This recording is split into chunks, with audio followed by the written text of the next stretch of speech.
boa tarde, seja bem-vindo a mais um vídeo do canal Chá da Física. Nessa aula de hoje a gente vai ver um pouquinho sobre lançamento oblíquo, tá? Então já se prepara, já pega seu caderno, sua caneta, sua xícara, né, sua caneca e já vamos acompanhar mais essa resolução.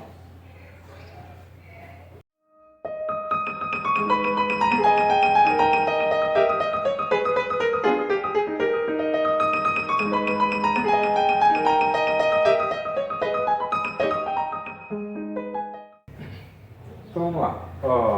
Lançamento oblíquo, eu particularmente, é um assunto que eu gosto bastante de passar nas aulas, de conversar com os alunos.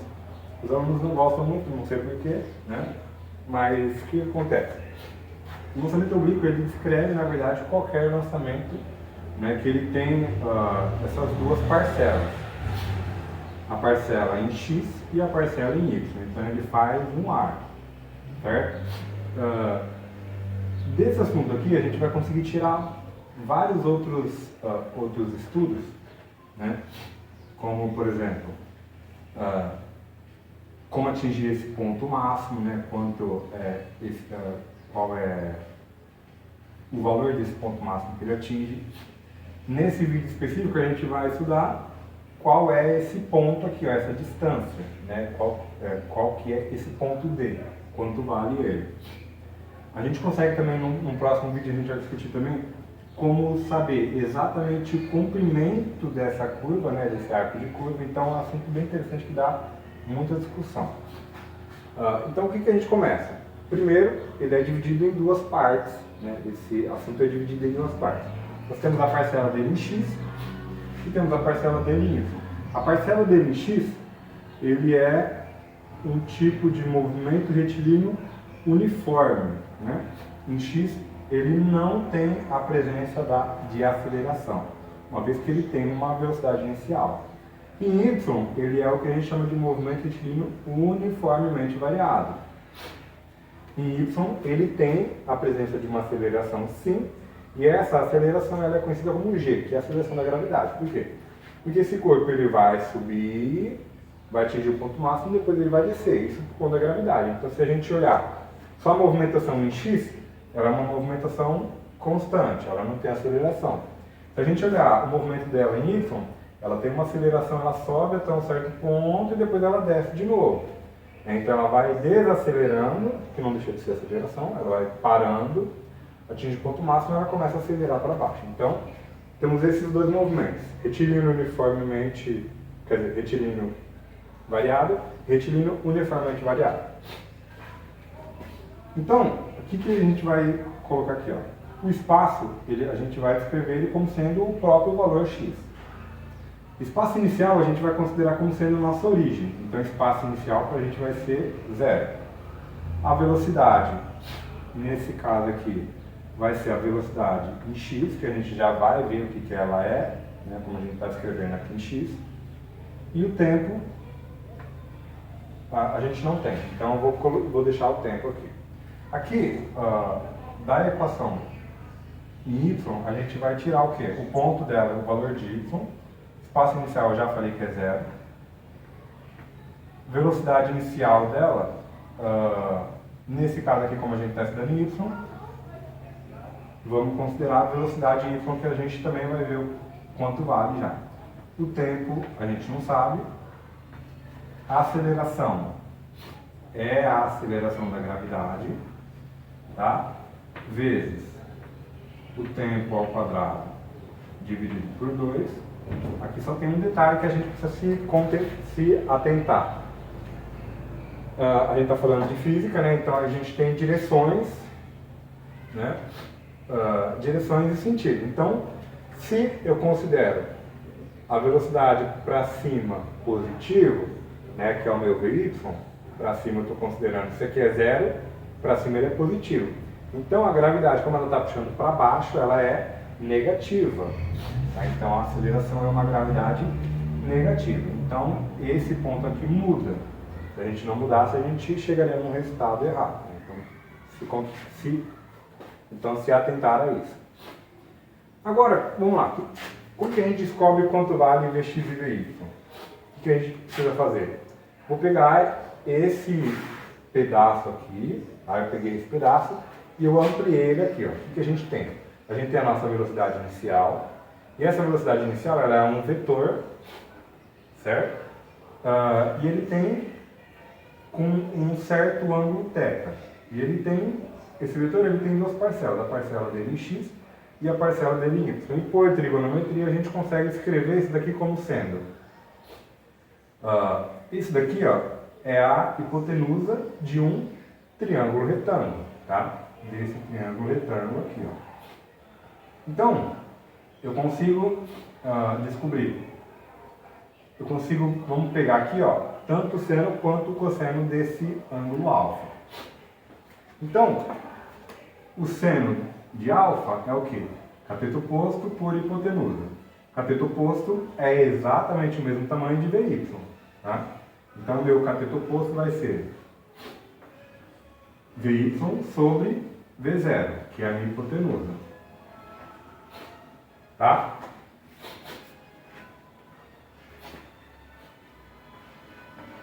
E cosseno de alfa vai ser, o cosseno de alfa é cateto adjacente por hipotenusa. Então eu vou ter Vx sobre V0.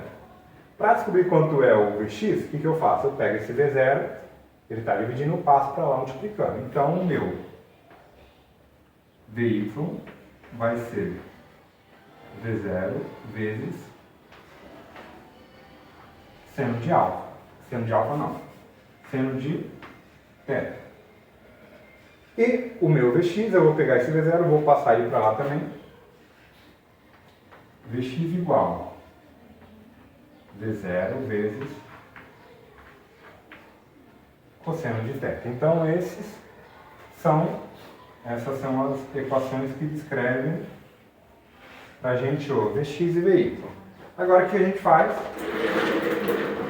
Só pegar esses dois Vx e Vy e substituir nessas equações aqui. Então a gente vai ter x igual, esse zero, eu já posso tirar ele da conta, posso considerar.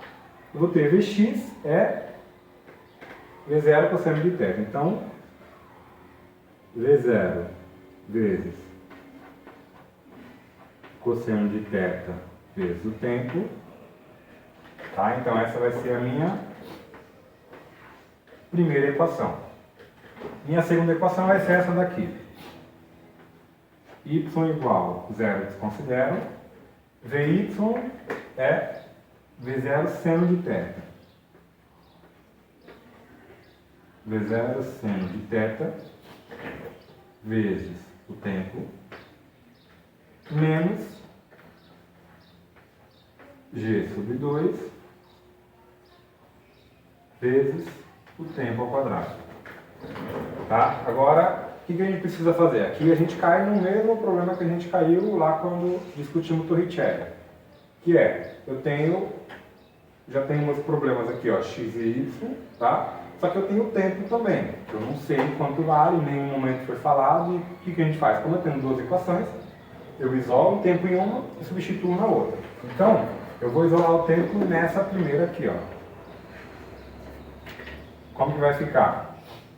Eu pego tudo isso daqui que está multiplicando e eu jogo dividindo o meu x. Então, eu vou ter t é igual a x dividido por V0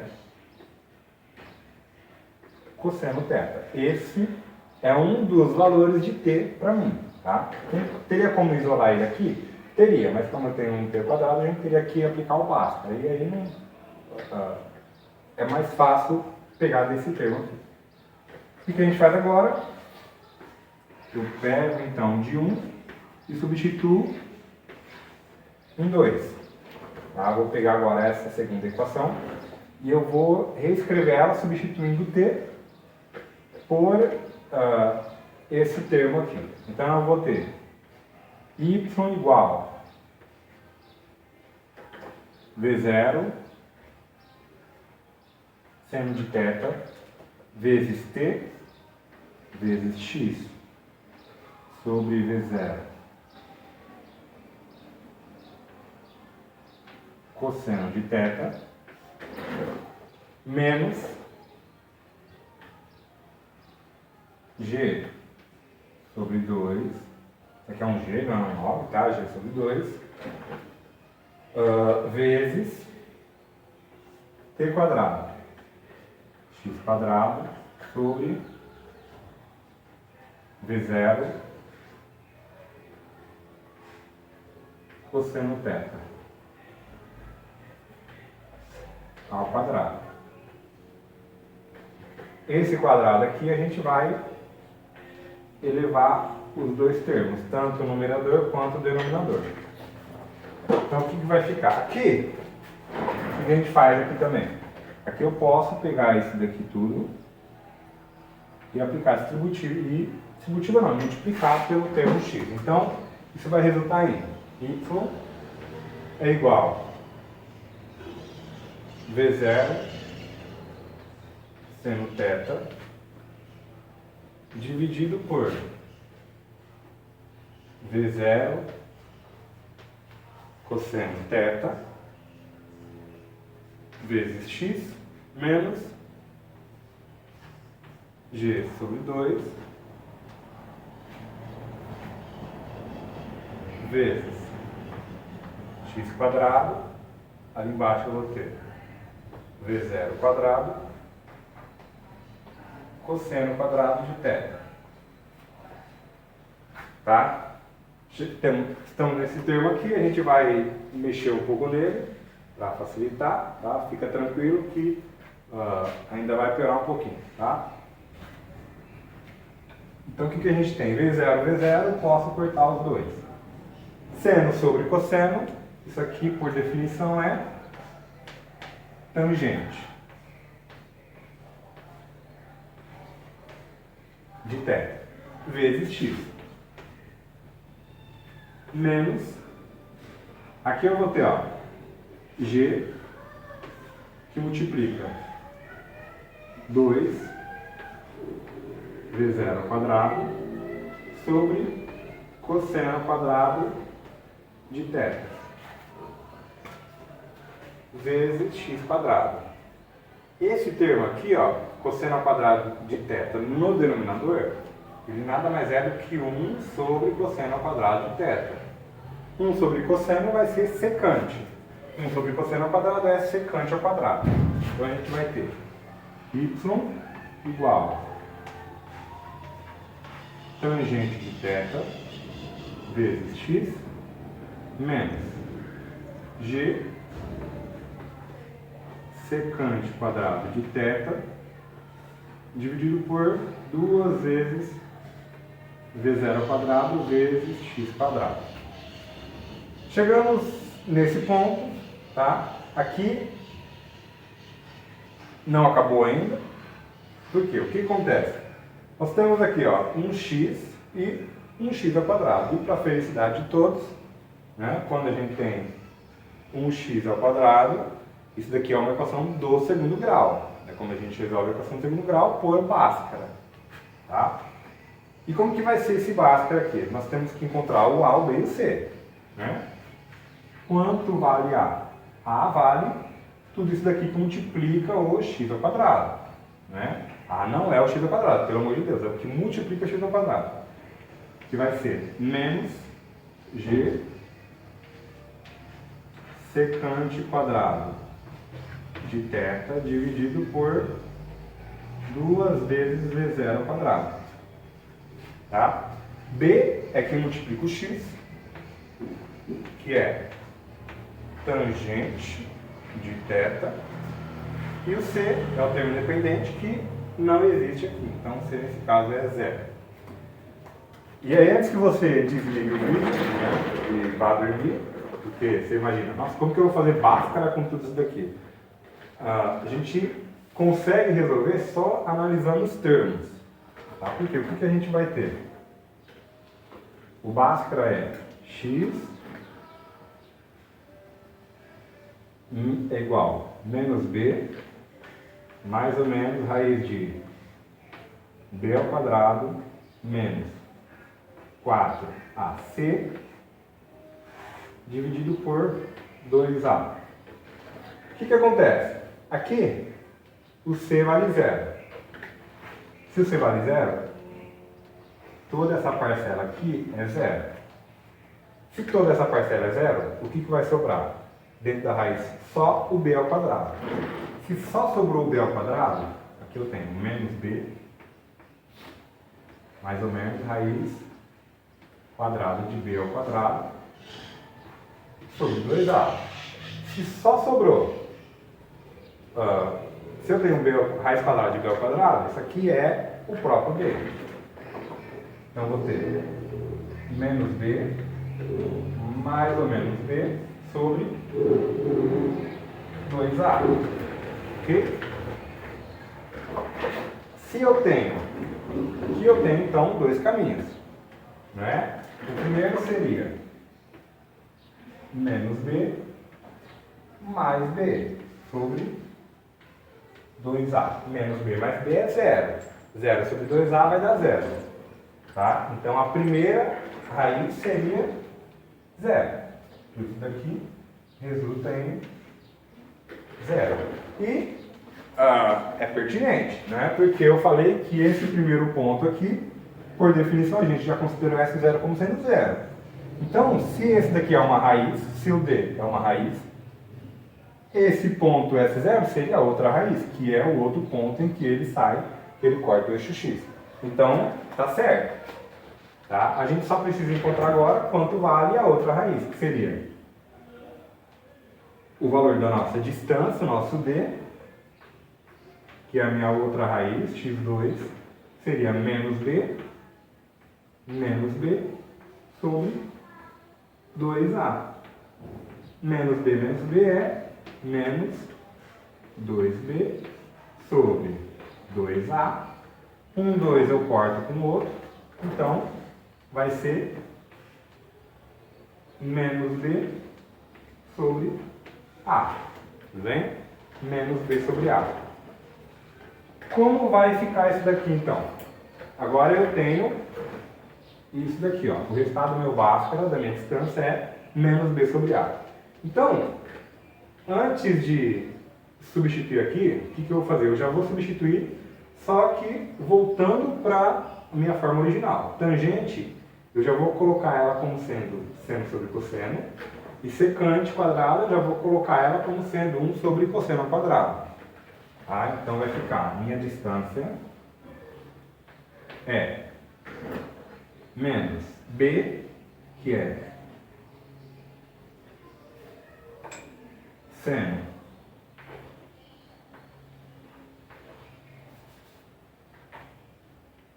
menos b, que é seno de alfa sobre cosseno de alfa, dividido por a, que é menos g sobre 2 vezes v0 ao quadrado cosseno ao quadrado de alfa, de θ, perdão. Aqui eu tenho, bom, menos com menos a gente já considera fração de fração, primeiro vezes o inverso da segunda. Então eu vou ficar seno de θ dividido por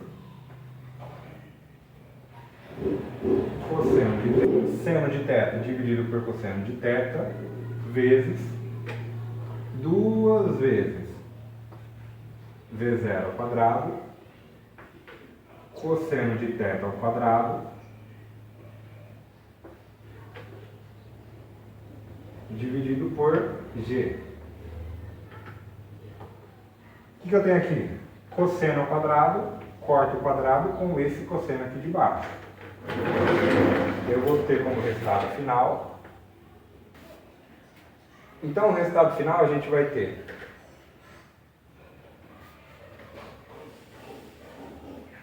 v0 ao quadrado vezes 2 seno θ cosseno θ